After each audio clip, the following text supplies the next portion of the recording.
Now then, people, welcome back to the Just Joe Football Show. Good afternoon to you all. It is official. The Leeds United retained list has now been released. Remember, this is a retained list that normally comes in the second week of June. So for the last 3 seasons, the retained list has come in the second week of June. So with the transfer window opening on the 1st of June, you can understand why this has come a little early. We'll go through the retained list, and obviously some departing, some staying, etc. We'll go through the official retained list. We'll have a look at some transfer news that might be out there in the ether as well, but at the minute it's all just a little bit thingy. And yeah, we're not going to be talking about the Ampadu stuff and all like that. As the club and Ethan Ampadu asked, their privacy should be respected at this time. At this moment, there's a young child involved. You know what I mean? That's up to Ampadu, for him to sort out. And that's as far as that's going to go. I think anyway, we move, right?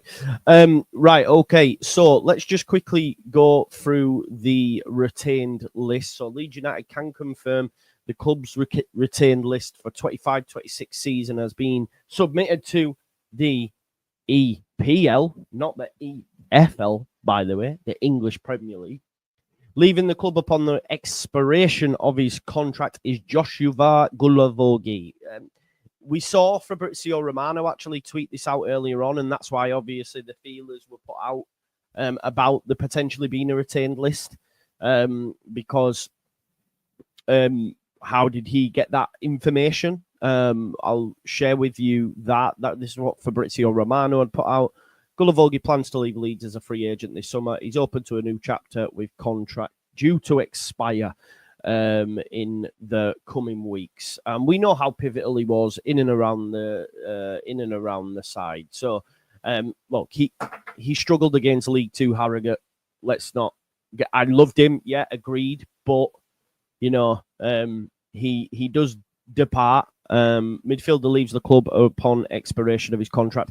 He was a vital cog in the wheel.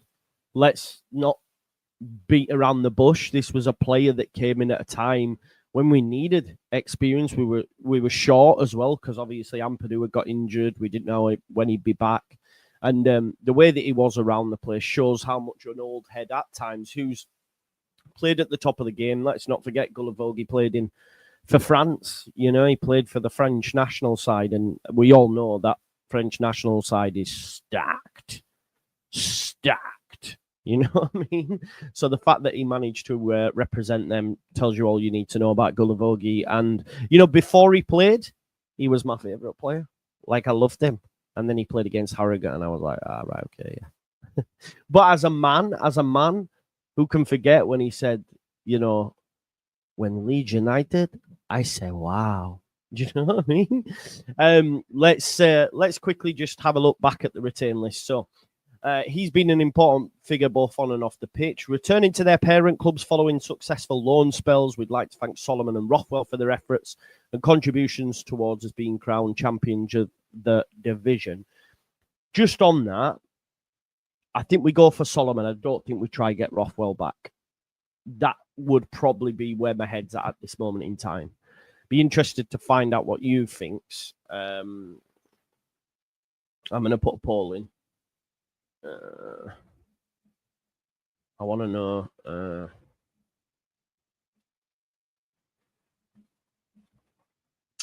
I just don't think I'll answer that in a second. That one that's just gone up.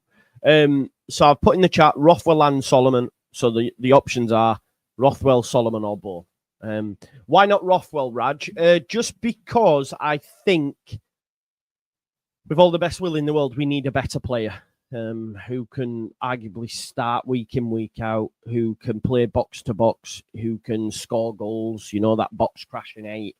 Someone that can play box to box, physical, a big presence, someone good in the air. I just think there is a lot more players available. There's a reason why Rothwell wasn't getting game time at Bournemouth and Southampton. I really like Rothwell, don't get me wrong. I just think that we can go get someone who's going to compete to start week in, week out. in the Premier League. There are many. There are many, many midfielders that we can pick up that will be better than Joe Rothwell. And that is I'm not throwing shade at Rothwell whatsoever. I really like Rothwell. But, well, yeah, someone like that, Doucouré at Everton, someone like that who would just offer us more. I think Rothwell is, Mr. Yorkshire Monkey says, Rothwell is a good championship player, not sure about Prem. He's in that Dwight Gale category of not quite good enough for Prem, too good for Champo. A bit like Josh Brownhill, you could argue. But I don't mind Josh Brownhill either, by the way, which I would maybe take. And I'd take him over Rothwell. Could miss his set pieces. I think we would hope, Sean, we bring in someone who can, if we were to go with the current squad, agreed. I think hopefully someone we bring in will. Yeah, agreed, Matt. I think it's that, isn't it? He's not quite there. For me, we can go and get a better player available, and there'll be ones available on freeze, as we already know, right? If it was 5 million and he's ours, I'd take him as a squad player. I just think even if it is small price, and I know people will disagree with me, how long will he be serviceable for? If Leeds United, right, were to stay in the Premier League, how long does Rothwell become serviceable? Genuinely, ask yourself that question. Not long. One season. And then you stay up and you go, right, okay, we now want to go again. He's not serviceable for me for a long period of time. So, yeah, not for me. And like Tyler says, he's also 30. So I get it. I don't think we re-sign Rothwell. I was up for it earlier on in the season, but now the season's finished. It's not serviceable for me. Like Tom says, 6 months. 6 months, yeah, potentially. Right, let's move on. And this is where it'll probably get a little bit tasty. Yeah, it's different. Yeah, different player, different level as well. Obviously, he dropped down a division. Anyway, moving on. The club remains in discussions with first-team players Junior Firpo and Sam Byron. So you would argue that the club are trying to sign these players on a new deal. We hear sort of like conflicting reports with Firpo. They're telling Firpo, sign the ting. He's saying, Parag, send the ting. Andrea put something on Twitter earlier on. 1 second, let me find that. Where I think Firpo, here we are. This is according to Corriere del Sporto, the main sports newspaper in Rome. Lazio are interested in Firpo, obviously out of contract, and had a meeting with his agents on Thursday at Lazio's training ground. So Firpo, it's a difficult one, isn't it? Because what you have to factor in on the Firpo situation is length of contract Leeds United are willing to offer him, first and foremost. Lazio could be offering him 3. We might only offer him 2. He'll want a 3-year deal with the age that he's on. Money. Will Leeds United be willing to up his wage and stuff? Whereas normally when you go to a new club, the shiny thing is we will increase your wage. Leeds United are probably going to do that. They're probably going to ask to sign him on similar terms to what he was on in the Premier League previously. So it's difficult. I don't know what happens there. I really don't know. Just a flip of a coin. Would I like him to stay? Yes. But it's you're weighing it up, aren't you? The club are probably weighing it up. Because again, and you have to from Firpo's angle, he needs to think about himself and his family. And if Leeds United are only willing to offer 2 year, this is the thing. So I can understand him wanting to put the feelers out there, and it might rumble on, and he might not get a good offer. I might end up staying at Leeds United. But and the thing is as well with Firpo, Leeds United are going to need to buy a left back anyway, aren't we?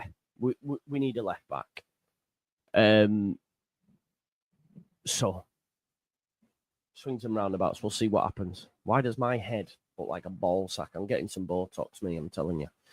Firpo will go. It's business, and there's better out there. Yeah, well, I think the club will offer him a deal, mate. It says they're in conversations with him. If they were willing to just let him go, that would already be there. So they are hoping he would stay, according to the lead stuff. The Sam Byron stuff, I understand. A lot of people won't, but you've got to factor in the homegrown quota. You've got to factor in bodies. We already have a small squad. Sam Byron can play right back or left back. Will he be used a lot? No. Could he play in the cups? Yes. Is he serviceable? Yes. Is he on next to nothing? Yes. Will he be willing to sit on the bench throughout the season and play the odd minute here and there? Yes. I understand Byron. I don't know. I said I would give him a new deal. These are people sometimes will talk, you know, you might even see it now. I'm not going to respond to any of it because it can't be chewed, but it'll be standards. What the hell? But every club has players like this. You have a player who is homegrown. You have a player who is Leeds through and through. You have a player who will not cause any problems whatsoever, who's probably in terms of professionalism, sets the standard in training. We've seen videos before where they did that carpool karaoke thing. He's the teacher's pet. All these things will come into play. And he'll be on next to nothing. And exactly, Tyler, some weeks he won't even get in the match day squad. So I ask those that will be fuming at this, because there'll be people out there going, disgrace! I can't believe it. You know, they'll be out there. You know they will. Why? Like, he'll, like you say, might not even get in the match day squad. It's not that deep. He'll be fourth option. He can cover two positions. We already have a small squad. He could even be in waiting to see what happens with Firpo. Because if Firpo chooses to leave, you don't want to spend your budget on two left backs. So you go, do you know what? We'll have to buy a left back, and Byron's going to have to be our backup alongside, say, Stroud, who can also play there. Do you know, there's all these factors. We can't run before we can walk, you know? So we'll wait and see what happens there. If Leeds United go for Soufal, you've got the right-hand side sorted. If they were to go there, I think it's great balance having Bogle and Soufal. Both offer different things. But yeah, like depending on the opponent, you've got... we don't know what happens at left back. We're going to have to wait and see, but there's going to be contracts on the table for both these lads. So, yeah. And Gulavogi is the one that's gone. What I would say for this as well, what this does do now is really kick into gear as well, like the transfer window, because as I said, it's quite poignant that the last 3 seasons, this has come in the second week of June. Leeds aren't messing about. The 17th of May. And I think it's not so much Leeds, it's also the transfer window, because West Ham did theirs just last week as well. Remember, the transfer window opens in less than 15 days. It opens on the 1st. So that's the thing. Yeah, but Vega, he's not going to be starting. This is the thing. There's no point. That's why I don't understand if there will be an uproar. I understand. Like, for me, I guess I'm a little bit more, yeah, no, I get it. Sam Byron is a Leeds lad, homegrown quarter, like Alex Cairns. Won't kick up a fuss. We'll set standards in training. We'll be 3rd, 4th choice. Yeah. I don't understand why. Yeah, exactly. I think it's cool. That's my thought process. Returning to their parent club, obviously, is Rothwell and Solomon, and remaining in discussion, Byron and Firpo. Yeah. Yeah, Demar, agreed. And hopefully we can, you know, if we keep Firpo, then we can go and get another left back, right? And then he is just like 3rd, 4th. Yeah, agreed. I think Soufal might be one. I do as well. I agree with you, Jake. And please hear me now. I'm not saying Byron should be back up in the Premier League. I'm not saying that. Should he be a squad option? Yes. New terms offered for academy players. James De Bayo. There you go. I'm quite surprised, personally. Rory Mahady. Now, I have been told, and this is a player that Lockie also was a fan of, but I have also heard of someone else, I won't name them, that he hasn't signed a new deal. The club absolutely love Rory Mahady, but he's not committed. He's not committed to the club. So we're waiting to see what happens there.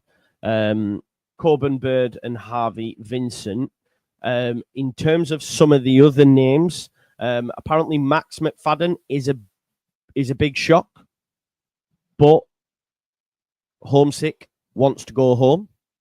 So there's one. And Oliver Boast as well, who isn't on here, but apparently might be on his way to Spurs for around about £1 million. So one to watch there. Amari Miller, wow, who he's gone. I don't even know what happened with Amari Miller. Luca Thomas as well, who was scoring goals. Chris Moore, he was part of pre-season last season, I believe, centre back, if I'm right. But these have all now. Listen, I hope they go on. Because I was just watching the build-up to the FA Cup. Sorry, you can't see that, can you? Amari Miller's on there. Look, Chris Moore, Luca Thomas. I was just watching the build-up to the FA Cup, and Eberici Eze was released from Arsenal. Arsenal, Fulham, Sunderland, loads of clubs before QPR actually said, no, we're going to give you the deal. So for these lads, I know they won't be watching this, but obviously getting released, it's, it'll be tough for them, won't it? But they'll find clubs and you can come again for sure. Yeah, the Amari Miller is a huge issue. I've seen people say this on a number of occasions. I've never had it confirmed, but that's what a lot of people say. One to watch Rory Mahady because apparently he's been offered but still not signed. It could be the same here. They may be tabling offers from elsewhere and seeing what's out there. Same with these, probably not him. I don't know what. Yeah, I don't know. You'd think he would have signed straight away. You know what I mean? Firpo. We know Firpo's putting the feelers out. I also think there's a little bit of that going on as well with Manor to see what's out there. And you can't blame them, right? You can't blame them. I'm not going to. If they can get better deals elsewhere, we as fans will go, well, how could you turn down Leeds United? But, it's football, right? It's football. So we say goodbye to Gulavogi. He has departed the building. He departs as Champione, though. He departs as Champione. So that's something. Let's just see what those in the know are saying. They'll probably be able to give us a little bit more meat on the bones, to be fair, the likes of Graham Smith and Byron. Yes, Gulavogi, lovely little interview as well. Just sharing some of the things that he said. Let's have a look, actually, and see what he said specifically. Here we go. There is so much talent. I'll tell you what, I'll make this bigger. This is what Gulavogi had to say, folks. There is so much talent in this team, and I'm lucky to have played with some great players in my career. But here it was more than just players. Everyone has called me Uncle Josh. Let's call him Unk from now on, yeah? They gave me more than just this relationship as a football player. They gave me this brotherhood, this respect, and this has no price because when you get to the end, it's not important how many minutes, how many games you are playing. It's how do you feel when you are coming and doing your job. And for me, it was a pleasure. I came every day, even if it was not sunny. I came every day with a smile. I was enjoying my time. It was special, but we had so many great moments in our season. You remember when we scored against Sunderland on the last minute and the coach was on the ground? There were so many amazing moments. And Plymouth. Well, it's just a picture of our season. We did everything we could. We also had a lot of pressure because obviously we were promoted. But if we were not champions, we would not celebrate like this because we said at the end, we should be champions. So we were 0-1 down, and at the last moment, Manau scored an amazing goal, and everyone ran down the pitch, and this is what I mean. It's our season. I have been professional for 16 years, and have very good years, but the way we celebrated that was incredible. Everyone who was expecting us to fall down, this thing, Leeds are falling apart again, so people were making jokes about us, but we proved to everyone that no, Leeds is standing together and marching on together, which I absolutely love, man. I didn't come to be the player who played the most, but the player who would help the most. I remember one sentence from our boss. He said, Josh, sometimes the most important players are not on the pitch or are not the ones who are playing every game. This is why it's important when you think about players like Byron, right? This is what he's echoing what the manager had said. Every game, it's the ones who are helping all the young players who are very important in the locker room. That's your Byron. And I think that at the end, when I got this nickname Uncle Josh, it's because I was there for everyone, always trying to give my best at training when I was coming in. The locker room was so important. It always is. If you want to be a successful club, you have to get along and also work hard, but always be together. One of my favourite moments, I will give you an example. You remember when we scored against Middlesbrough and Willie came to me and he ran to me? This means a lot because obviously when you are scoring, just think about you, maybe your family or maybe your parents in the stadium. And he went straight towards me. This made me think, wow, Josh, you are in the right place at the right moment. This is what the club needed, which is quality, right, man? Gulavogi! He said, I was always the last one to stay at the training ground. Again, setting standards. This is what them experienced pros do. But you don't stay somewhere where you don't feel good. When you don't feel good, you don't want to stay longer. And I enjoyed everything. And I cannot speak about everyone, but even the chef. Our kitchen staff are amazing. Our chefs, they were like, okay, Josh, I make you a special. And it was always on the way. So this is a 5-star club. So I would think that the biggest point and biggest quality of this club is everyone who's working for this club. It means a lot to them. They are not just working, they are part of this club. So if we are winning, they are the happiest. If we are losing, they are really, really upset. Everyone is there giving their best for Leeds. It's not just 11 starters or the squad with 25 players. It's one club, it's one city, and this is amazing. And again, not to point score. Remember, I can't help myself, can I, unfortunately? My manager is not a good man management, and it stinks, and he hates everyone, and he's a racist and all that sort of stuff. Don't forget these days. Anyway, Leeds is one of the greatest clubs in the UK, and so they are to help the community. This is what I like. He went to the hospice, met some students, speak about racism. I went to a training academy in Leeds to train some young players. Leeds is so big that it's not just about football. We can reach so many people. We can give so much love. He said, wherever I've been in the world, there is always one Leeds United fan. There he is with Joshua will always be remembered at Leeds for being a champion. He says, thank you, you're amazing. I don't know the word in English, but in French, we say it's an awake dream. You know what I mean? It's a dream, but you are awake. And this is a typical French word to say that this time has been amazing. Comm agents say to me, we have some injured players. Is Joshua fit? Does he still play football? And does he have an interest to come here? And when I came since the first day, it was an absolute dream. Yeah, man. I haven't been here since the beginning of the season, but I had a feeling that I was there since so many years. We had so much fun and we were really successful. And to play at Ellen Road, you know, in France, we hear about Leeds United because there have been some great players, but I've never played in the UK before this. So for me, at 34 years, coming here in England and playing for Leeds, this is something exceptional. And I got this privilege, and I'm very thankful to this club and our fans. If our coach didn't say, Josh, I want you to be here, it would never have happened. A big thanks to Daniel Farker for letting me be part of this amazing journey and wear this shirt. I'm not just a supporter, it's in my blood. Everyone has it in their blood now. We have the same blood. Our blood is yellow and blue, so I can't describe how I feel, how grateful I feel. I will be back to watching the Premier League stood in the stands with you. What a guy! What a guy! That's an awesome piece by the man, Joshua Gulavogi. Speaks brilliantly, doesn't it? Yeah, definitely. Came in to do what he did, and he did it, right? So, yeah, great. All the best, Joe, lad. What's happening to Bamford? He's not out of contract, mate. He's got a year left, so that'll be next year. I think he stays. Joe, I have something in my eye. Yeah, guy has a heart of gold. He has a way with words. Remember, man, when he said, man, you can't forget when he actually said, when I saw Leeds United, I say, wow. It was brilliant. I'm sat blubbering my eyes out. And this is what I mean. Yeah. And the manager's fostered all that as well, right? He probably knew bringing in someone like Gulavogi. If you remember, we're linked to the likes of Kuyate and stuff. And he went for Gulavogi, and what a pick it was. Truly inspiring character. A great guy. And will be missed. So we need to make sure we, replace him with someone like that.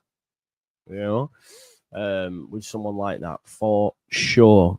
The retained list no surprises. I actually felt that Byron might get offered a new deal just because it makes sense. I know people will see the deal and be like, he's played that. He probably won't even touch the pitch. Means we have a cup side. He'll be part of that. So that doesn't surprise me. I think the Firpo one is in discussion still. So it's a case of what happens now, right? What happens now? The transfer stuff, as I've said before, and I am reporting it because this is my job, and we report news out there. It's all a little bit rush. We've had Elvedi, linked. We've had Wilson, which TalkSport ran with it, and I know a lot of people will say TalkSport, but Alex Crook, who's their transfer reporter, gets quite a bit right. To be fair to him. He probably has connections with Wilson because of the South Coast as well. He's down there, Portsmouth, Bournemouth, and all them sort of clubs down there, Southampton. I would take Wilson as an option for sure. Pirro, Wilson. It's just his fitness. If you can keep him fit, that'd be great. But what I will say as well, I know it probably doesn't excite people. I read my comments and people are like, what are we, a retirement home and all that sort of stuff. But Graham Smith said about us signing Premier League international experienced players, because that's what we need for the next few seasons, genuinely. And then we go from there. We don't want to run before we can walk. Do you know what I mean? But yeah, we'll see in it. Listen. That's your retain list anyway. I do actually want to, and I jumped on because I got a bit of a heads up from someone that this was going to happen at 4, so I was all ready and raring to go. I just didn't set it up just in case it didn't. But I planned to watch the FA Cup final, so I've missed 3 minutes of it, so I'm going to go do that. Come on, Palace. My daughter was in another tournament today. Got to the final again. 0-0. Penalties. Lost 3-1. No, 3-2 on pens, sorry. Two second places now. But she's Spurser. She's Spurser. Next one, man's Blackpool. We'll win that one. But yeah, I'm going to go watch the FA Cup. I'll probably do maybe something later on, but maybe not. It's chilling in it. It's nice to have weekends with my kids and not have to cover a match and take hours out of my day. Do you know what I mean? So it's been quite chiller. Because I know when the 1st of June comes, link. Lick 'em up. Rastafari, lick 'em up. That kind of vibe with the transfer news. So come on, Palace, because if Palace do it, we see Forest get the Champions League, Newcastle win the Carabao Cup.